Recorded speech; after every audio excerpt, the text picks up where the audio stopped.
चिड मी करतो. तुला माहितीये ना, जे काही बोलतो त्याला अर्थ नसतो. डोकं फिरल्यावर काही बडबडतो.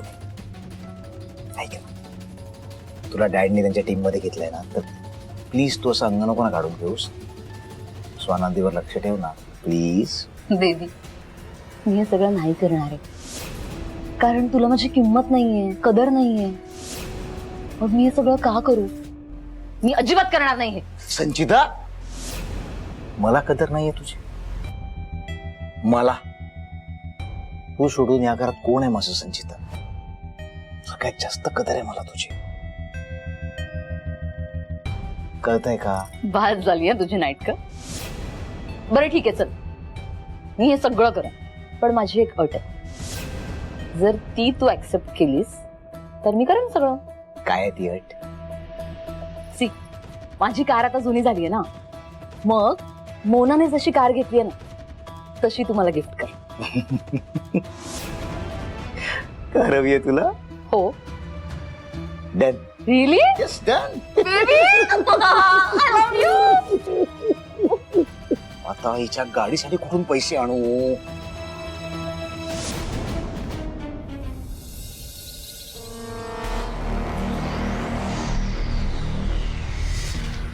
याने जर मला बाहेर जाताना पाहिलं तर आज सरपोतदार साहेबांना सांगेल आणि त्यांना माझ्यावर डाऊट येईल.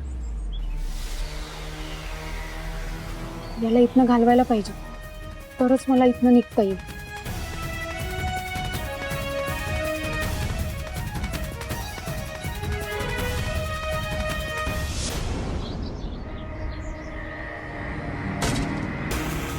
ए, कोण आहे तिकडे?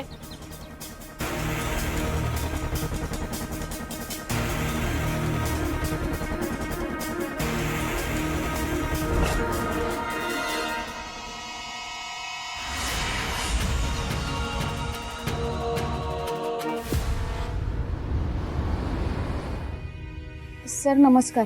नमस्कार, बोला. मला थोडी माहिती हवी होती. विचारा ना, काय माहिती हवी आहे? खासदार सरपोतदारांच्या फॅक्टरीमध्ये इथनच मशीन सप्लाय होतात ना, त्याची माहिती हवी आहे. हे बघा, मला यातलं काही माहित नाहीये. हा, त्या केबिन मध्ये साहेब बसलेत ना, तुम्ही त्यांना जाऊन भेटा. हा, मी आलोच. अहो सर, अहो हे इतके का घाबरलेत? कदाचित अपघाताबद्दल यांना काही बोलायचंच नसेल. त्या साहेबांना विचारायला हवं.